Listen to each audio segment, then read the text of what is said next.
Salam sejahtera bagi kita semua. Senang boleh bertemu kembali untuk kita sama-sama mendengarkan firman Tuhan. Mari kita berdoa sebelum kita mendengarnya. Terpujilah Tuhan yang selalu mau membimbing dan mengarahkan kami dalam menjalani hidup ini. Kami siap mendengar firman-Mu. Dalam Yesus Kristus kami berdoa. Amin.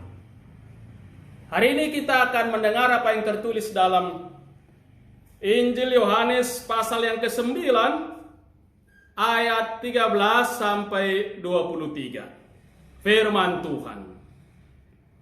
Lalu mereka membawa orang yang tadinya buta itu kepada orang-orang Farisi. Adapun hari waktu Yesus mengaduk tanah dan memelekkan mata orang itu adalah hari Sabat. Karena itu orang-orang Farisi pun bertanya kepadanya, bagaimana matanya menjadi melek? Jawabnya, ia mengoleskan adukan tanah pada mataku, lalu aku membasuh diriku, dan sekarang aku dapat melihat. Maka kata sebagian orang Farisi itu, orang ini tidak datang dari Allah, sebab ia tidak memelihara hari Sabat. Sebagian pula berkata, bagaimanakah seorang berdosa dapat membuat mukjizat yang demikian? Maka timbullah pertentangan di antara mereka. Lalu kata mereka pula kepada orang buta itu, dan engkau, apakah katamu tentang dia? Karena dia telah memelekkan matamu. Jawabnya, ia adalah seorang nabi. Tetapi orang-orang Yahudi itu tidak percaya bahwa tadinya ia buta dan baru dapat melihat lagi, sampai mereka memanggil orang tuanya dan bertanya kepada mereka, inikah anakmu yang kamu katakan bahwa ia lahir buta? Kalau begitu bagaimanakah ia sekarang dapat melihat? Jawab orang tua itu, yang kami tahu ialah bahwa dia ini anak kami dan bahwa ia lahir buta. Tetapi bagaimana ia sekarang dapat melihat, kami tidak tahu. Dan siapa yang memelekkan matanya, kami tidak tahu juga. Tanyakanlah kepadanya sendiri. Ia sudah dewasa. Ia dapat berkata-kata untuk dirinya sendiri. Orang tuanya berkata demikian karena mereka takut kepada orang-orang Yahudi. Sebab orang-orang Yahudi itu telah sepakat bahwa setiap orang yang mengaku dia sebagai Mesias akan dikucilkan. Itulah sebabnya maka orang tuanya berkata, ia telah dewasa, tanyakanlah kepadanya sendiri. Yang berbahagialah mereka yang mendengarkan firman Tuhan dan melakukannya. Jangan sok tahu lah bang. Bapak Ibu dan saudara-saudara, pembacaan Alkitab yang tadi kita dengar adalah bagian dari perikop yang oleh Lembaga Alkitab Indonesia diberi judul Orang yang Buta Sejak Lahirnya. Terdapat dalam Yohanes pasal 9 ayat 1 sampai 41. Bila dibagi, maka percakapan ini dapat menjadi beberapa bagian atau episode. Khusus untuk yang kita baca tadi dapat dibagi dalam 4 bagian atau 4 episode. Mari kita ikuti percakapannya tiap episode sebagai berikut. Episode pertama. Loh, kok bisa kamu sembuh? Siapa yang sembuhkan? Jangan-jangan hanya sementara kamu sembuhnya. Sebentar lagi kamu sakit lagi. Jangan-jangan bukan kamu yang dulu sakit itu ya? Atau jangan-jangan kamu dulu pura-pura sakit? Pura-pura buta ya. Begitulah percakapan yang terjadi di suatu tempat. Mungkin di Lapo atau di warung kopi. Saat si mantan buta datang nimbrung dengan orang-orang di situ. Si mantan buta berkata dan berusaha terus untuk meyakinkan orang-orang yang perhatikan kesembuhannya bahwa dia sembuh karena disembuhkan oleh Yesus. Tetapi mereka semua seperti tidak sungguh-sungguh yakin pada kesembuhan itu atau pada peristiwa yang dialami oleh si buta itu, si mantan buta itu. Apalagi ketika mereka tahu bahwa ia sembuh saat hari Sabat, maka mereka pun membawa si mantan buta itu kepada orang-orang Farisi. Itu episode pertama. Sekarang kita masuk kepada episode yang kedua.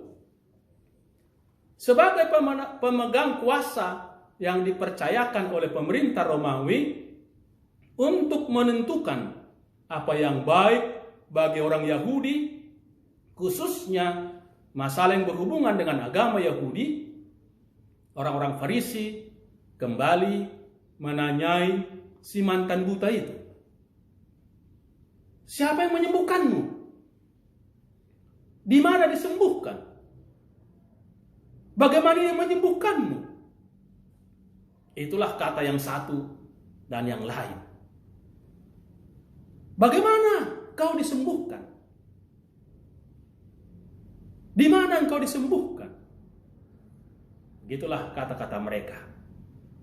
Semua pertanyaan itu merupakan pertanyaan yang mencurigakan. Tetapi si mantan buta hanya menjawab, dia disembuhkan oleh orang yang bernama Yesus. Dan dia sembuh dengan cara mengolesi matanya dengan tanah yang telah diludahi. Lalu dibasuhnya di sungai. Dan dia sembuh. Dia dapat melihat. Episode ketiga. Karena peristiwa itu dilakukan pada hari Sabat, maka sebagian dari orang Farisi itu mempersoalkan perbuatan penyembuhan itu. Tetapi sebagian lagi mengaguminya karena dapat sembuh. Itu satu mukjizat besar. Siapa yang dapat menyembuhkan atau melakukan perbuatan-perbuatan yang demikian hebat itu, pastilah orang yang dikehendaki oleh Tuhan. Sebab segala yang baik hanya dari pihak Tuhan. Namun desakan mencurigai lebih kuat. Karena itu dilakukan pada hari Sabat. Maka menurut mereka itu bukan dari Allah. Sebab tidak menaati hukum Taurat. Maka mereka pun mencurigai dan menduga. Jangan-jangan memang dia ini tidak buta. Hanya pura-pura. Maka orang-orang Farisi itu memanggil dan mau berbicara dengan orang tua dari si mantan buta itu. Sekarang kita masuk kepada episode terakhir, episode keempat dari perikop kita ini. Orang-orang Farisi itu menanyai orang tua si mantan buta tadi itu dan berkata, apakah memang benar ini anakmu? Kamu bilang anakmu buta, tapi sekarang dia bisa melihat. Ataukah ini bukan anakmu? Bagaimana dia bisa melihat? Orang tua itu menjadi ketakutan karena diperhadapkan dengan orang-orang Farisi yang telah menetapkan bahwa siapa yang memihak kepada Yesus akan dikucilkan. Lalu mereka berkata, benar, dia ini anak kami. Dulu memang dia buta sejak lahir. Sekarang dia bisa melihat. Kami tidak tahu sebabnya. Tanyakan saja padanya. Dia sudah dewasa untuk memberi jawab menurut dirinya. Nah, saudara-saudara, dari dialog-dialog yang terjadi dalam pembacaan kita tadi, nampak bahwa ada usaha untuk menjatuhkan. Sehingga tidak dapat melihat apa yang penting. Tetapi bagaimanapun Tuhan bekerja sehingga saatnya nampak kuasa Tuhan untuk menyampaikan kehendaknya. Bahwa Yesus berkuasa menyembuhkan. Bahwa Yesus menolong orang yang mau menerima pertolongannya. Dan bahwa Yesus sendiri ingin menyembuhkan orang yang sakit. Siapapun yang sakit, Tuhan Yesus ingin menyembuhkannya. Bahwa orang yang tetap pada pendapatnya yang salah dan tidak mau memperbaiki dirinya akan menerima akibatnya.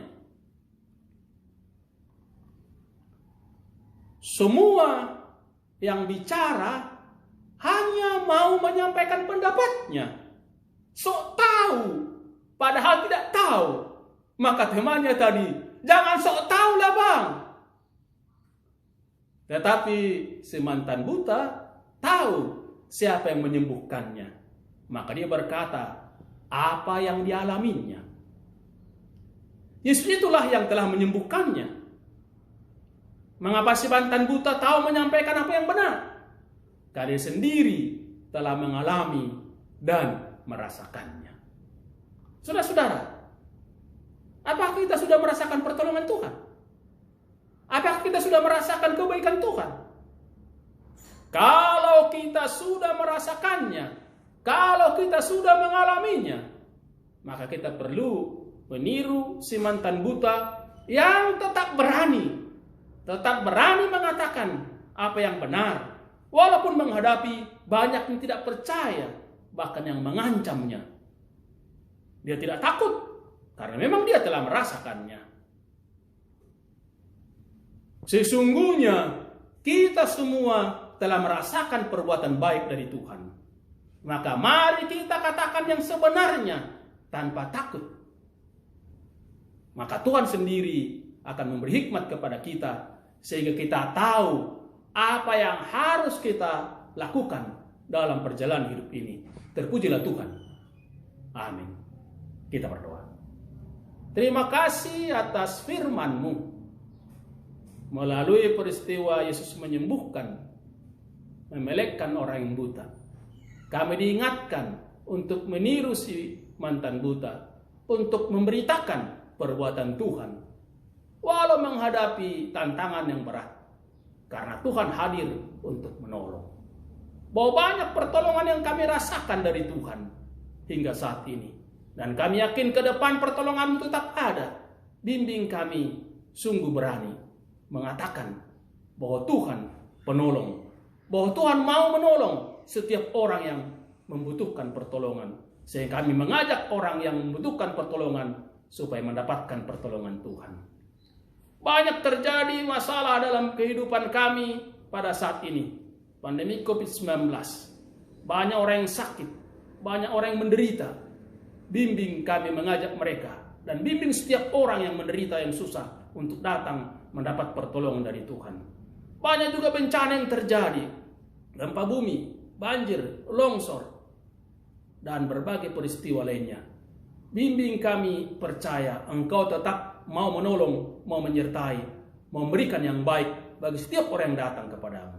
Karena itu sertai pemerintah kami, sertai setiap orang yang menunjukkan perhatiannya kepada mereka yang membutuhkan pertolongan, supaya ada pertolongan kepada setiap orang yang mengharapkannya. Kami serahkan ke dalam tangan-Mu gereja-Mu supaya tetap Tuhan pakai. Terpujilah Tuhan. Dalam Yesus Kristus kami berdoa. Amin.